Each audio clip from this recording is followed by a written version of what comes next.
On episode 194 of the 40 Plus Fitness Podcast, I share 11 of my best stress reduction tips. You can find the full show notes for this episode at 40plusfitnesspodcast.com/194. Have you decided you're ready to make a change? To reclaim your health and fitness? The 40 Plus Fitness Podcast is here for you. I'm your host, Alan Meisner. I'm an NSAM certified personal trainer with a specialization in corrective exercise and fitness nutrition. Let me be your coach as you find your way on your health and fitness journey. All right, let's go. Hello. Before we get started today, I wanted to take just a minute to tell you about our January challenge. In January, I'm going to challenge you to log your food every single day, okay? So to do that, I need you to go to 40plusfitnesspodcast.com/log. That's L-O-G. 40plusfitnesspodcast.com/log. There, you'll be able to sign up for the Log Your Food Challenge for January. 30 days, log your food every day for 30 days to set this great habit for health and fitness. So again, 40plusfitnesspodcast.com/log to join the Log Your Food Challenge with 40 Plus Fitness and Forever Fitness. Thank you. Okay, show of hands. Who here suffers from stress? Is your hand up? Probably should be, shouldn't it? Okay, so before I really get into things and we talk about some stress avoidance, let's talk a little bit about what stress is, and let's define it in a little bit more clarity, because I think a lot of us know what stress is, but I don't think we necessarily know that there's good stress and bad stress. And so I really kind of want to put that all together so you can understand what we're talking about today, because there's no way for you to avoid all stress. There's no way for you to have no stress in your life. If you stand up, there's gravity pushing down on your body. That's a good stress. So unless you're just going to lay flat, completely immobile, there's going to be some stress on your body. And even if you're laying immobile, over time, very likely to be some clogged arteries and issues of that fact that, in fact, are going to cause your body to stress. But I digress. So stress. Stress is basically a reaction. It's a reaction that your body does when it senses that something's just not right. So, again, I said standing up. Why would your body not think that's right? Well, it knows that you're now going to have to start engaging muscles and doing something actively to stay in that position. Because if you don't, you're likely to fall over. So your body reacts. And some of the things that your body does to react to stress is it releases a hormone called cortisol. Now, cortisol is a stress hormone that basically then kicks in all of your adrenal glands to start secreting the adrenals. And the adrenals start getting your body ready to do something, ready to move. So in the past, if we're walking down the trail looking for food and berries, we might come across a bear. And that bear is looking for those same berries. That's why they're in the same place. And you see the bear. Now, your immediate reaction is very likely, that the hair on the back of your neck is going to stand up. Your body and face are going to get a little flushed. You might start breathing a little heavy. All of those are the reactions, the physical outside reactions that you see and feel. Your heart's beating a little faster. All those things are happening because the adrenals are being pumped into your system. And what this is preparing you for is that fight or flight mode. Now, if it's a bear, I'd try to run. Now, people tell me you can't outrun a bear, but I don't know. It depends on how much that bear really wants me, because I know if I leave, there's a lot less likelihood that bear is going to get me than if I stay where he's most certain to get me. So the stress hormones are going to kick in and you're going to be able to react. That's the priming of the engine. That's the chemicals that are going to make it possible for you to survive this, if you are going to survive it at all. The problem we have today is that we're constantly faced with additional stressors in our lives. And sometimes it's constant. Our boss is the bear in our lives. They're always there. I got to get this done by tomorrow. I have to have this done. I've got this meeting to go to, and I have to deal with these people. And then I've got this problem. And then the phone rings, and then there's the email. And it's a constant little bear that's just constantly there. And it doesn't allow your body to get into some semblance of balance the way it would have worked in the past, where you see the bear, you're afraid of the bear, you run, and you're okay. The bear didn't chase you this time. So you're okay. Then you can settle back down and start looking for berries again because you are hungry. That's a good thing that keeps you alive. But today, we have so many things going on in our lives that are not healthy. They're not normally designed things that our body was going to do. So having that stress around you all the time, it just basically wears on you and wears on your health. And so we're not talking about the good stress of lifting weights or a big celebration, someone yells surprise for your birthday, all your friends and family are there. Those are stressful, but they're good stresses. They're things that our body was designed to deal with in a good way because our body will then react, respond, and that the response typically works out very well, particularly when we're fitness training and doing things like that. But we have this bad stress in our lives, and we need to learn to deal with that bad stress in a healthy way. A healthy way to deal with it means that you're doing something in a productive way that leaves you better off for it than others. So some people will turn to alcohol, tobacco, and drugs as a way to deal with stress. Those are unhealthy ways to deal with stress and are not actually solving your problem. In fact, they're adding additional stress to the system. You just have numbed yourself to a point you don't feel it at the time.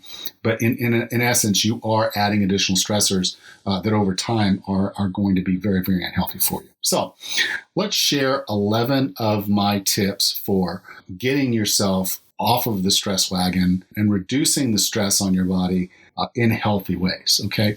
The first one I would say is avoid it.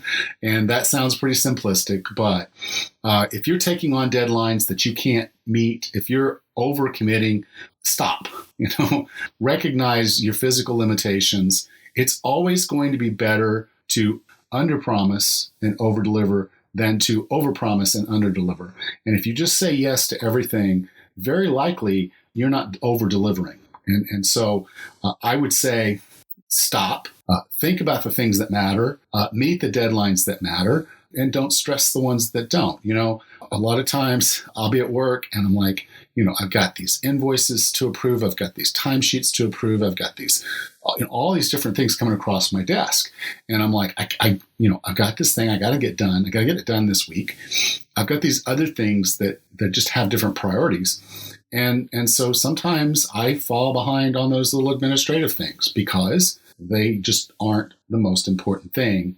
And I know if I took the time to try to do them, I'd be putting undue stress on my body. So to the extent possible, try to avoid the stress in the first place. So recognize the value of your time, prioritize what you're doing, and avoid the things and the people that are causing you the stress. Because where you can, where you have that control, because when you have that control, that's when you need to exercise it and make sure that you're not putting yourself in that stress position. Number 2 is to run away. And I know what you're thinking. It's like, oh yeah, I'd love that. Just get in the car and let's just drive off and we'll go into the mountains and not deal with this. I don't mean that kind of running away. Remember when I told you that the bear shows up, and let's say in this scenario, the bear is your boss. Okay. And your boss comes through and your boss tells you, that thing I needed from you, I asked you for yesterday, I need it today. I need it today before you go home. And your son had a basketball game or your daughter had a soccer game. And, now you're thinking of all the things that run through your head and you start feeling that stress. Run. And what I mean by run is physically get up and move your body. It can be something as simple as going into the stairwell and just running up a flight of stairs and walking back down and running up again.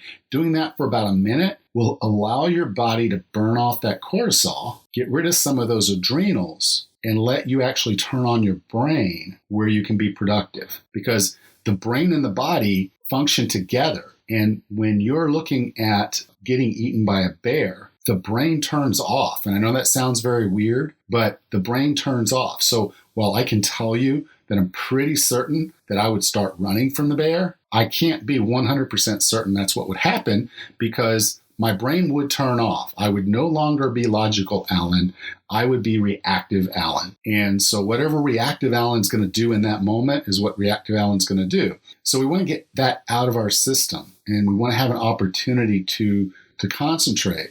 So to do that, go up to the stairwell and use the stairwell. Sit there and do jumping jacks at your workstation. Whatever you have to do, get your body moving so that it'll burn off some of that cortisol, burn off some of those adrenals, and get yourself into a functioning state of mind. You're going to feel a lot better about it, and you're going to get a lot more productive work done as the result. So yes, by all means, when you see the bear, run. Okay, number 3 is nature. I don't know that I could ever be stressed sitting on the beach unless my daughter was in the water and there was a shark. Other than that situation, I really cannot think of a situation where sitting at the beach would be a stressful situation for me. I love the beach so much. I enjoy how it just kind of brings me down. I love the connection with the sand and the earth and all those things that happen. And just sitting on the beach and the waves lapping up on the shore, the wind, the birds, the smells, the sand, all of it. It just brings me back. And so anytime you can spend it out in nature, that is going to lower your overall stress threshold at that point. And it's something you can continue to carry with you. I used to, I don't do it as much now, and I don't know why, but I should.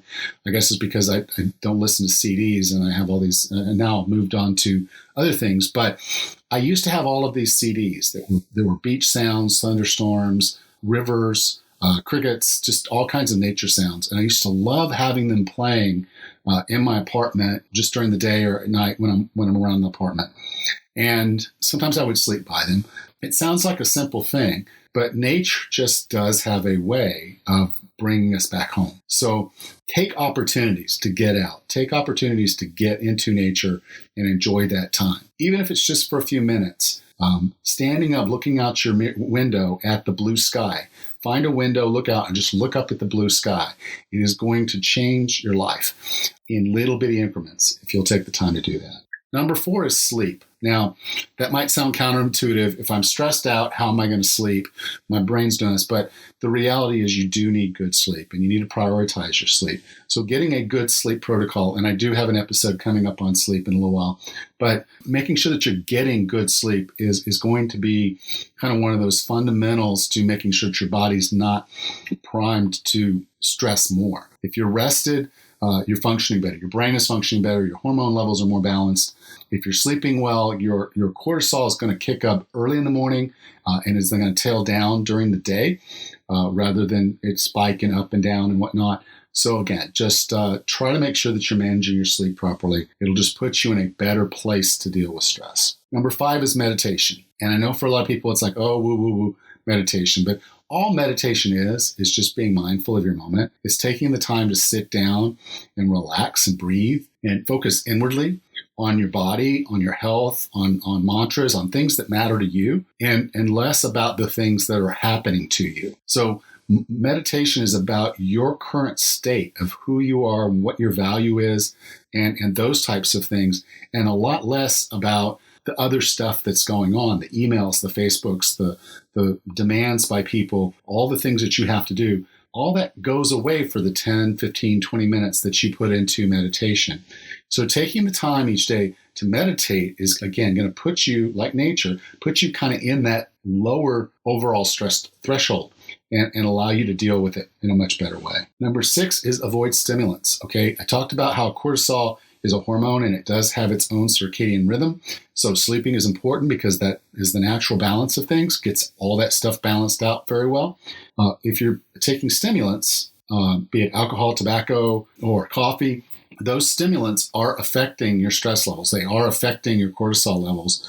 And while you might feel better, doesn't necessarily mean that you are better. So avoid them, particularly in times of high stress. Okay, number 7 is take a break. And by that, I mean a vacation. And even if it's a staycation, so you don't have the money to go someplace, it doesn't take that. It's just, okay, if you can take a day off of work and just do something you enjoy. Go visit with family members. Go visit with a friend. Go to the movies, do something that you really enjoy that just kind of gives you that peace. But make those a regular part of your life.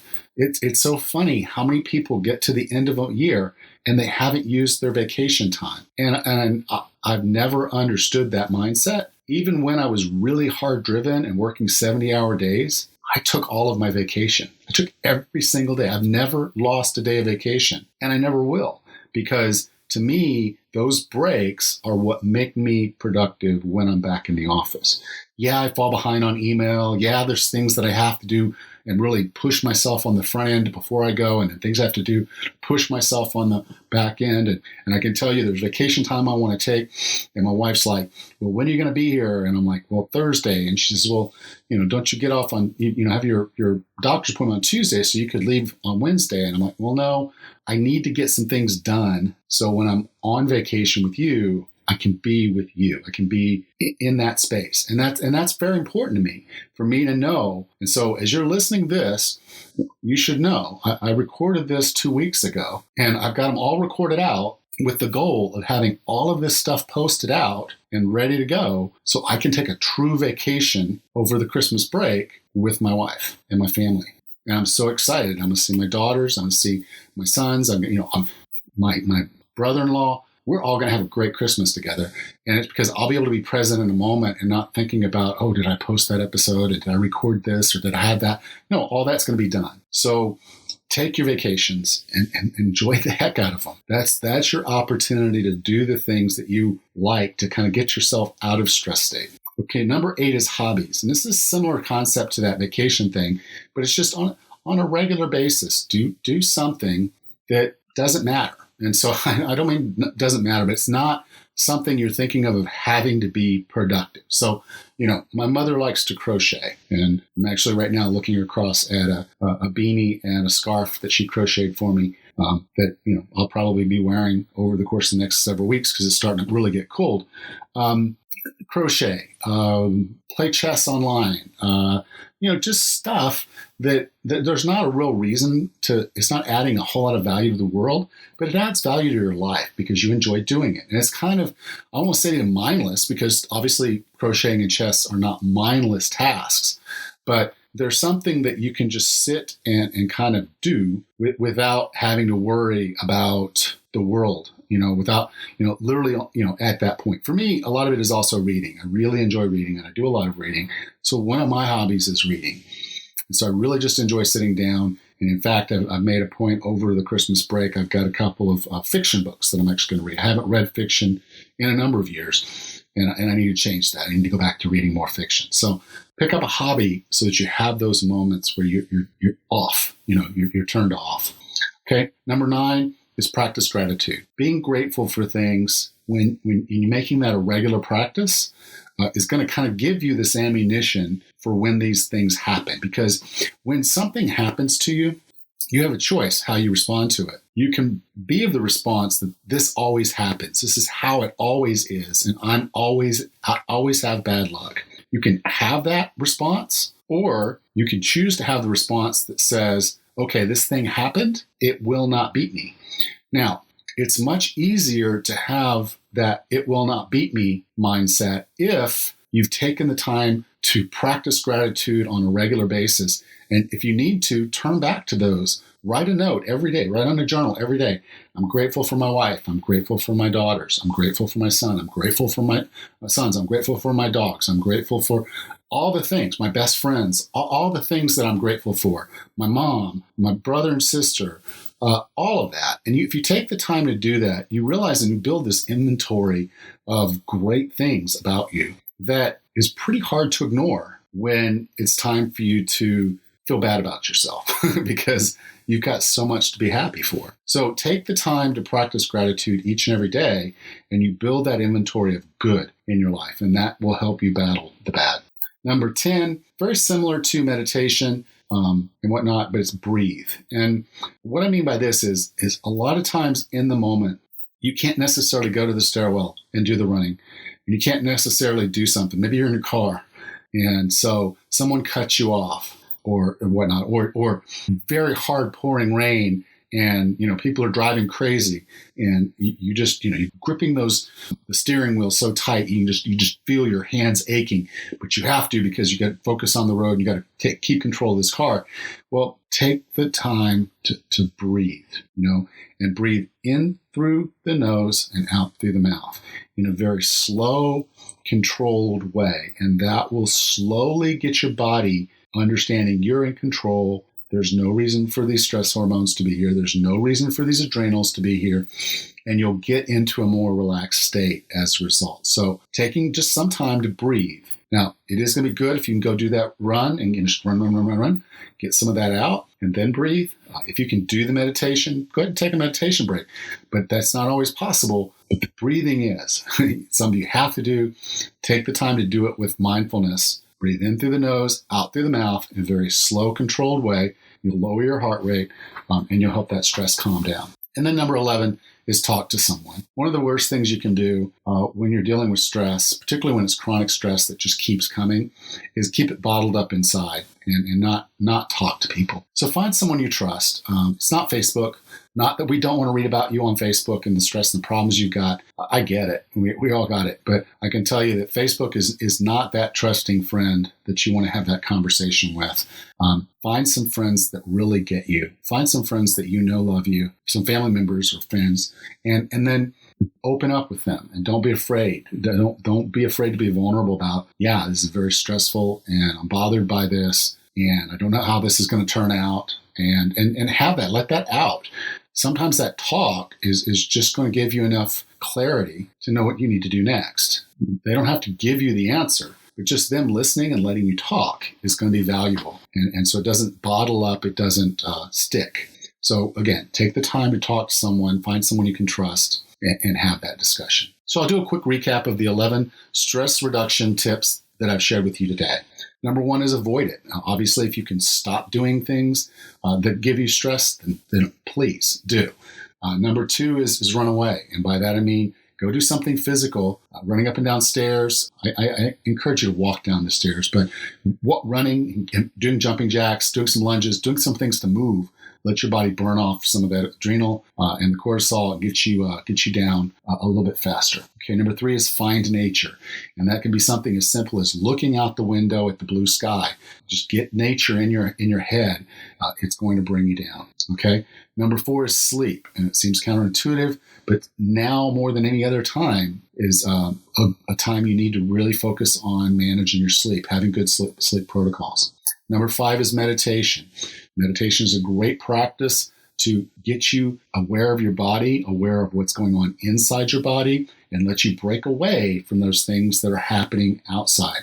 It allows you to understand what the thoughts and things that are going on in your head mean and how you can just watch them and not judge them and just kind of put some balance back into your life. Number 6 is to avoid stimulants. Coffee, alcohol, drugs, those things may seem to help, but the reality is they're just placing more stress for you to deal with later. So it's sort of a kick the can down the road mindset, and it's not really solving the problem. It's just going to make it compound and be worse. Okay. Number 7 is take a break. Go on vacation. Get away. Take some time for yourself and make sure that you're maximizing the value of that time. So, if you say you're going to do a staycation, don't answer your emails. Just put the little out of office. I'm on vacation. I'll have limited access to email. I'll make sure to get back to you as soon as I can when I return. If this is critical, go call XYZ, whoever that is for you. Take that vacation, get away. Do what you have to do ahead of time, do what you have to do afterwards, but take that time and really get away. Number 8 is hobbies. These are little mini vacations. When you're doing a Sudoku puzzle or you're crocheting, that's a little mini vacation because your brain turns off of the problem and focuses on something else that's not difficult or stressful. And those little turnoffs are great opportunities for your brain to balance things out, to process things without you being aware or having to stress over it. Okay, number 9, practice gratitude. Build an inventory of things that you're thankful for, things that are good in your life. And it makes it so much more difficult for you to feel woe is me when things go bad. Number 10 is breathe, okay? We have to breathe to stay alive, but breath is also how we can control a lot of other things in our life. So taking the time to breathe in through the nose, out through the mouth in a very slow, controlled way will lower your blood pressure, lower your heart rate, and will get you into a state of mind where you can actually start dealing with the problem. And then number 11 is talk to someone. Don't let that stuff bottle up. Don't let it fester. Don't make it something that you're taking on the world. You have friends, you have family, you have people that care about you. Don't be afraid to open up to them about what's going on in your life. And not that you need their answers, but just being heard. So, don't be so, for guys, don't be so macho. And for women, don't feel like you have to do this on your own, like everything else that you've faced. You've got friends that'll hear you out. You've got friends that'll probably even help you if you needed it. Take the time to talk to them, get this out. So I hope you enjoyed this episode.